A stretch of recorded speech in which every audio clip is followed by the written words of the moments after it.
ধন্যবাদ বাংলাদেশ ক্রিকেট টিমকে, ধন্যবাদ নাজমুল হোসেন শান্তরে, ধন্যবাদ আমাদের সবাই রে। মানে কি বলবো ভাই, এটা ক্রিকেট খেলা নাকি হাডুডু নাকি অন্য কিছু, এটা কিছুই বুঝতেছি না। এটা কি বাংলাদেশ নাকি অন্য কিছু, তাও বুঝতেছি না। সম্মানের একটা লিমিটেশন থাকা উচিত। এই যে লিটন কুমার দাস, তারপর বিভিন্ন প্লেয়ার, বলাররা যথেষ্ট পরিমাণ ভালো খেলছে ভাই।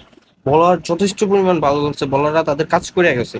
মানুষের যে একটা সেমিফাইনাল যে খেলবো এরকম একটা আক্ষেপ থাকে, ওই যে পোস্ট আগেই বলে দিছে আমাদের টার্গেট সুপার 8, আমরা সুপার 8 পূর্ণ করছি, এবার আমরা চলে যেতে পারি। মানে যে মানুষ যে একটা জিতার একটা আগ্রহ আছে, ওই আগ্রহটা ওদের প্রথম থেকেই ছিল না। প্রথম থেকেই ছিল না। তানজিদ তামিম গেছে, চলে গেছে 0 রানে। তারপরে সাকিব ভাই কি বলবো, সাকিব ভাইও চলে গেছে। নাজমুল শান্তর কি বলবো, ক্যাপ্টেন যে একটা লিড করবো থাইকা, সামনে থেকে যে একটা লিড করবো, ক্যাপ্টেনও চলে গেছে ভাই। ক্যাপ্টেন কোঠা কেন খালি রাখবি তোরা? কি মনে করি ভাই, ক্যাপ্টেন কোঠাটা না থাকলে বাংলাদেশ অনেক ভালো কিছু করতে পারতো। এটা বাংলাদেশ টিম না, এটা অন্য কিছু। যারা বাংলাদেশ টিম নিয়ে স্বপ্ন দেন তারা বুঝা যান ভাই, এই টিম নিয়ে জীবনে কোনোদিন স্বপ্ন দেখতে পারবেন না। ফার্স্ট কথা হইলো যে মায়ের দোয়া ক্রিকেট টিম, এটা আসলে মায়ের দোয়া ক্রিকেট টিম। মারা যেদিন দোয়া করবো এটা জিতবো, যদি মারা দোয়া না করে আসলে জিতবো না। মানুষ একটা জিনিস চিন্তা করেন, মানুষ কত কষ্ট করে ভোরবেলা অ্যালার্ম বাজিয়ে তারপরে খেলা দেখতে আসে। তাদেরকে খেলা দেখার লেগে কি একটা উপহার দিছে, তারা কি খেলা দেখাইলো। তারা, মানুষ তো আশা করছিল যে তারা সেমিফাইনাল খেলবে না, কিন্তু তারপর কি আশাটা বাঁচায় ছিল যে তারা সেমিফাইনাল খেলবে।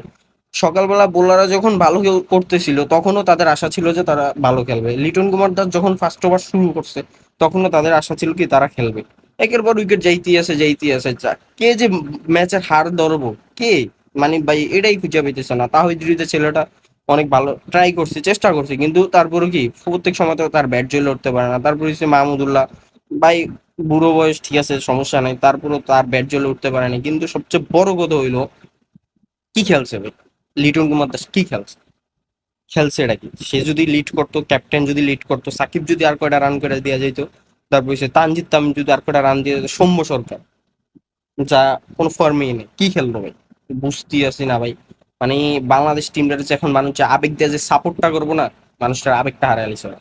ওই ওরা যে মানে আসলে ম্যাচ দোয়া ক্রিকেট টিম, ওদের মানে দোয়া করলে ওরা থাকবে, না করলে নেই। আসলে ওদেরকে, ওদের প্রতি কি দোয়া করা উচিতই না। আমার মনে হয় যে ভাই এখনই ওদেরকে বয়কট করে দেন। যেমন সবকিছু বয়কট করছেন না, মায়ের দোয়া ক্রিকেট টিমটারও বয়কট করেন। যারা যারা ইচ্ছা মতো গালি দিতে চান বাংলাদেশ টিমটারে, টিম ম্যানেজমেন্টের ধন্যবাদ। টিম ম্যানেজমেন্ট, ক্যাপ্টেন, সবকিছু, কোচ ভাই, এটা চেঞ্জ হইব না, কোনোদিনও চেঞ্জ হইব না। তো যারা ইচ্ছা মতো গালি দিতে চান, কমেন্ট বক্স ফাঁকা আছে, তাড়াতাড়ি দিয়ে দেন।